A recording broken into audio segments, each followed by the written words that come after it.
Trisha, Ricky, Chumlee has been an employee here for about 10 years. The reality show, a hit for about 5. A lot of people here tonight, the business. He spent 15 years playing the fool on national television, mocked by his own castmates as the village idiot behind the counter.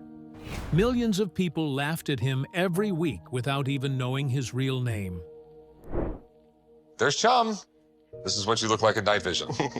This is what I look like at night, too. But somewhere between the jokes about sneakers and video games, something happened that almost ended everything. And it had nothing to do with pawning fake Rolexes. So what really happened to the guy America laughed at for 15 years? And why is he the one still standing when the cameras start rolling again in 2026? Join us as we reveal what happened to Chumlee after Pawn Stars. The making of Chumlee. Everybody knows Chumlee. Almost nobody knows Austin Russell, the kid he was before the nickname and before the pawn shop. That kid's story is a lot rougher than the goofball on TV lets on. Austin grew up in Henderson, Nevada, a suburb of Las Vegas. His mother wasn't around much, and his father was a complicated guy who had a hard time putting food on the table. Yet, he taught his kids how to work hard, show respect, and, most importantly, rely on themselves. Still, things weren't exactly easy. The family had no choice but to lean heavily on government assistance, and Austin grew up on a diet heavy with processed food. A diet that would later shape his lifelong struggle with weight. Austin often had to skip school or important exams just to help his father with a job. In the neighborhood, he and his sister were the outcasts, the punks. He expressed himself with outrageous hairstyles. He once shaved the crown of his head like a monk, and then spiked and dyed the remaining hair. One day, a friend's father told him he looked just like the walrus from the cartoon Tennessee Tuxedo. The walrus's name was Chumlee. The nickname stuck, and from here on, he became known simply by that. Chumlee had a wild temper and a bad habit of getting into fights that followed him well into adulthood. According to the story he's told, one of those fights changed everything. One day, he found out a kid was picking on his sister. Enraged, he went to the local park to deal out some vengeance. He found the bully and beat him up. Later, he saw that same kid getting jumped by a different group, and instead of walking away, he stepped in to break it up. That kid was Corey Harrison. It was on that day that an unlikely friendship was born. Of course, the two bullies had a lot in common. Chumlee and Corey came to be known as boneheads, but they were boneheads who were smarter than people gave them credit for. However, Corey's parents reportedly weren't thrilled about their son running with a kid like Chumlee, not at first. The path from there was anything but smooth. Chumlee and Corey went to Reno together for electrician training, got an apartment, and, according to accounts that surfaced later, both fell into methamphetamine use during that period, with Corey eventually landing in jail. That chapter would mark the lowest point of Chumlee's early adulthood, before cameras ever found him. After that incident, he got clean and went to work in fast food, cycling through McDonald's, Burger King, and Wendy's, trying to hold his life together. It was Corey's father, Rick Harrison, the same man who'd once tried to keep Chumlee away from his son, who threw him a lifeline, offering him steady work at the family's gold and silver pawn shop. Chumlee started there at 21, doing entry-level tasks, testing merchandise, loading items, and writing sales tickets. But even that wasn't flawless. In one now-famous mishap, a man brought a stand-up bass into the store. Chumlee leaned it against a shelf, watched it fall, and broke it. The item was reportedly worth around $20,000. Reliability wasn't always his strong suit, but 5 years in, when a camera crew walked through the door, he was still there. That camera crew was about to turn a fast food dropout into one of the most recognized faces in America. From comic relief to breakout star. By the late 2000s, the gold and silver pawn shop was already doing very well. Rick Harrison, the owner, had spent years pitching the idea of making a show about a pawn shop, but his efforts did not bear fruit. The idea finally came to life with Brent Montgomery and Colby Gaines of Left Field Pictures. In 2008, they visited Las Vegas and were fascinated by the unique pawn shops they saw. They wanted a family-owned shop for a TV show, and the gold and silver pawn shop was perfect. The only question was, who would be on that show? Rick and Corey, of course, as well as Rick's father, the old man. But the shop also had dozens of other employees, and not all of them were cut out for TV, but the producers needed one more face. Somehow, they landed on Chumlee. Although it wasn't an accident, it still surprised the other staff members.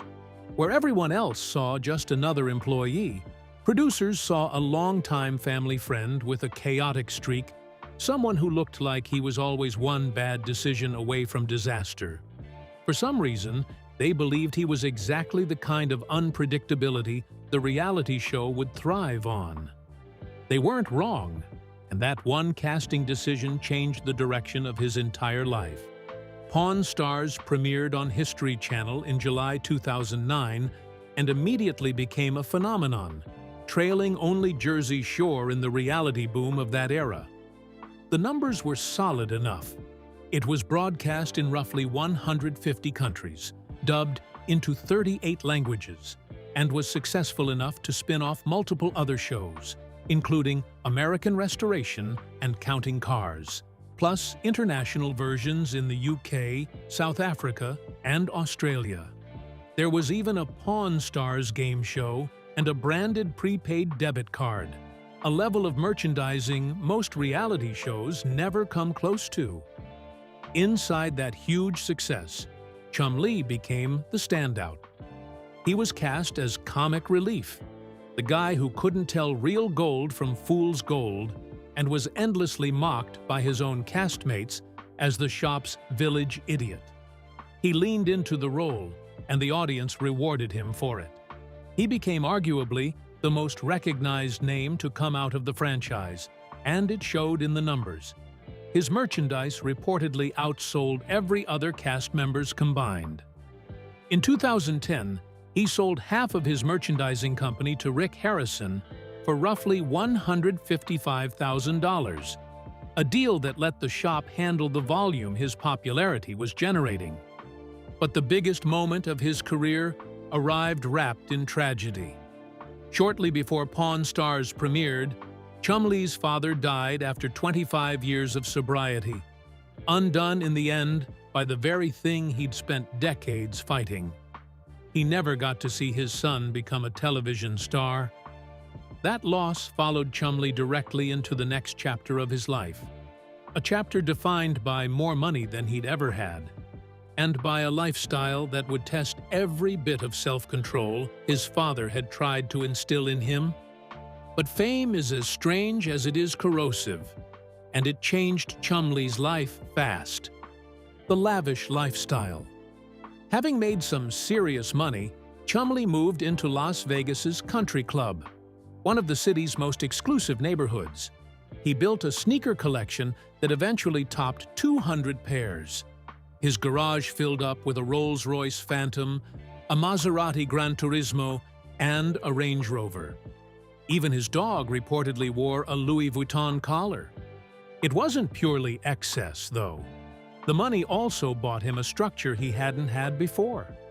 He got a personal assistant who kept his groceries healthy and handled the sneaker release lines so he didn't have to.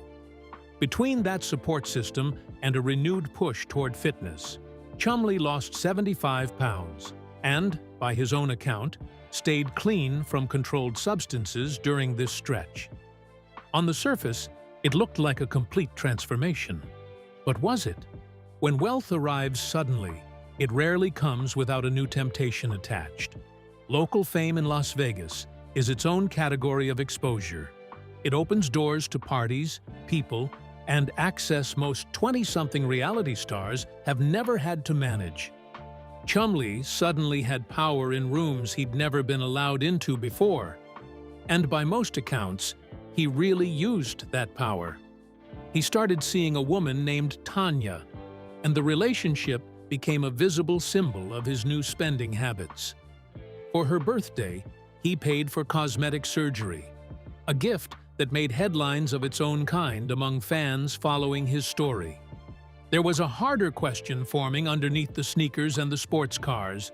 Was this actually a new Chumlee, or just the same guy from Henderson, with a much bigger bank account and much less office oversight?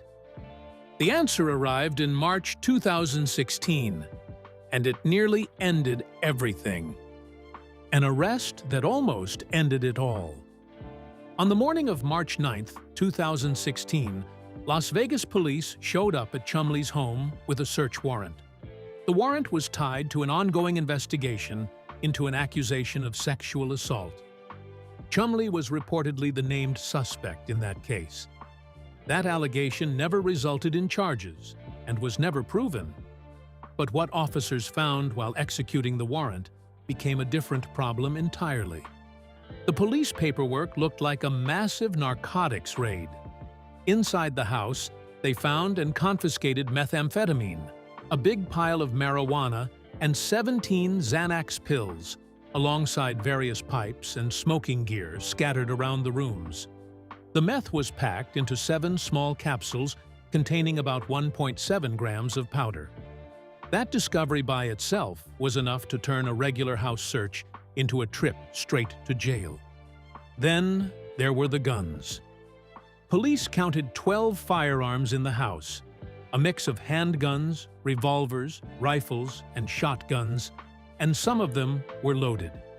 Here is the part that really raised eyebrows. Only 4 of those 12 weapons were actually registered to him. The rest, including a couple of military-style rifles, were not. Most of that arsenal was locked inside the big ground-floor vault. He reportedly did not want to open at first. The arrest generated the kind of headlines that end careers.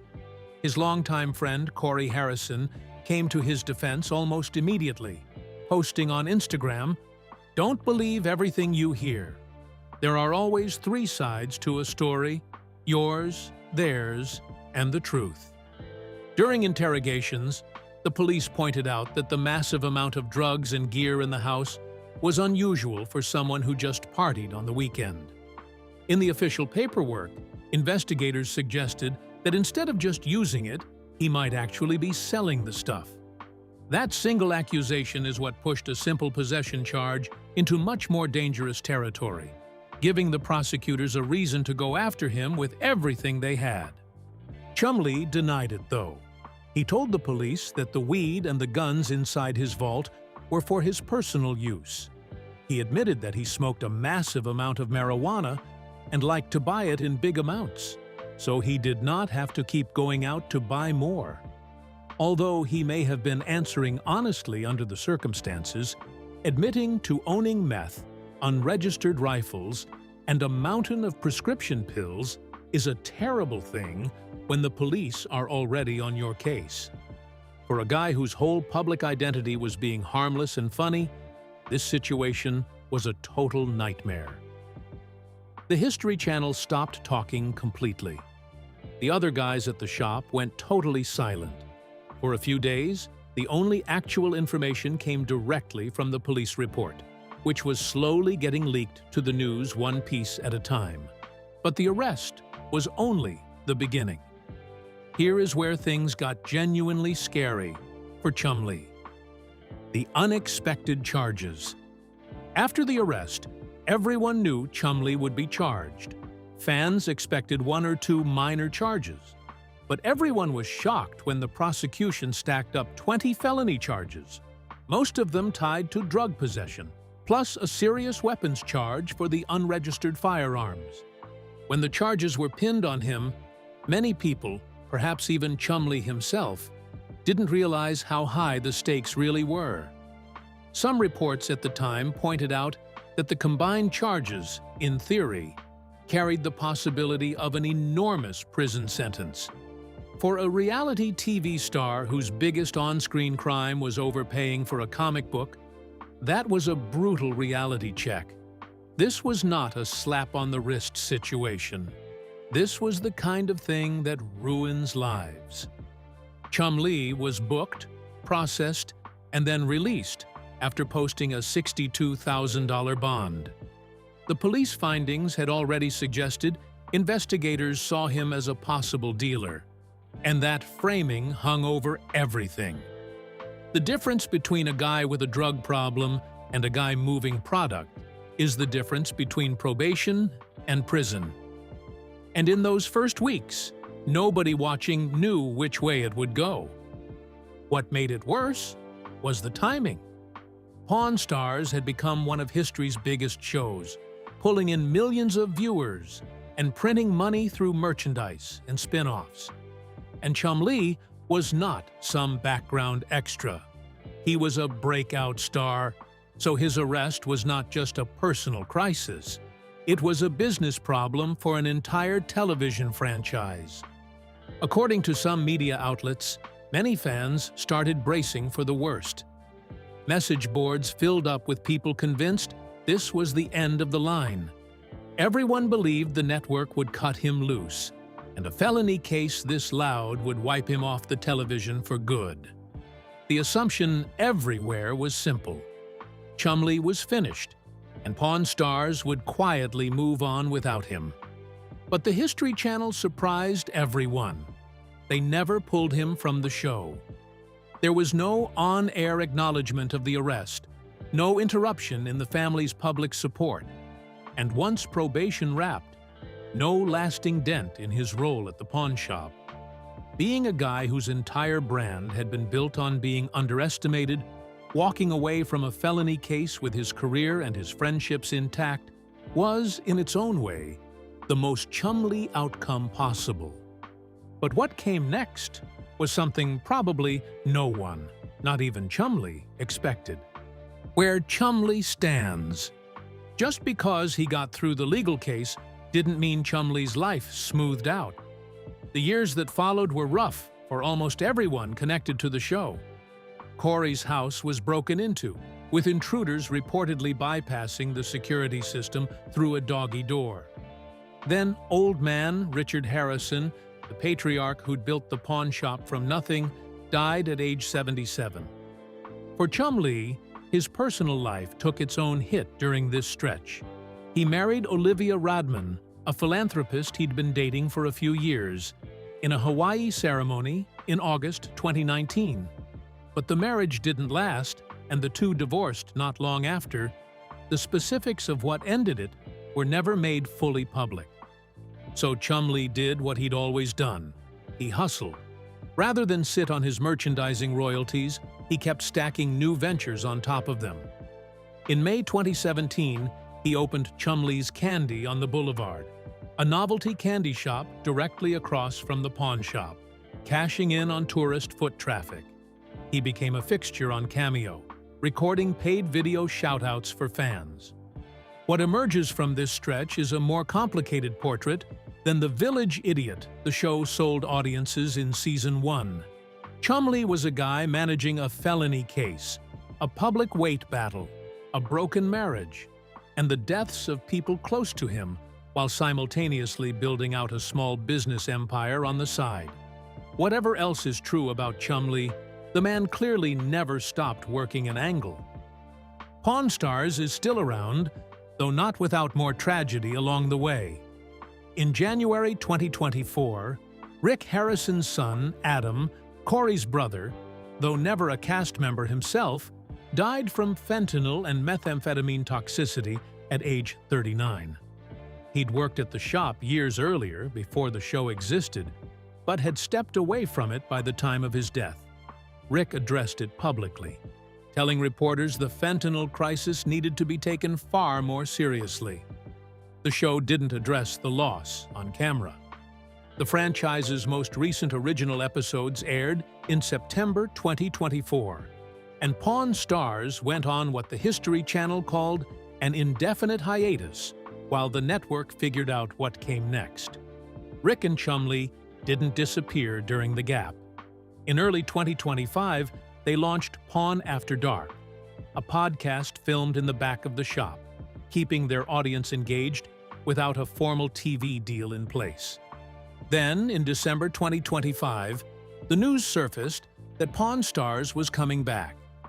They filmed new episodes in early 2026 for a premiere targeted at early 2027, with Rick and Chumlee as the co-stars. Corey Harrison wasn't part of it because he relocated to Tulum, Mexico, and started his own podcast, telling reporters he no longer had any real involvement with the shop. That leaves Chumlee in a spot nobody would have predicted back when police were photographing weapons and drugs pulled out of his house. He outlasted the felony case. He outlasted his own weight crisis, dropping roughly 160 pounds after gastric sleeve surgery. And now he has even outlasted Harrison, the one member of the founding trio who isn't walking back through that door when the cameras roll again. On camera, Chumlee still plays the same lovable goofball who couldn't tell a fake Rolex from the real thing. Off camera, the guy is still finding new ways to cash in on it. Is Chumlee the smartest guy in that shop, or just the luckiest? And if you had to bet on one original cast member still standing in 2027, would you have picked Chumlee? Share your thoughts with us in the comment section. Remember to like, share, and subscribe for more. Also, click the next video showing on your screen. You will enjoy it.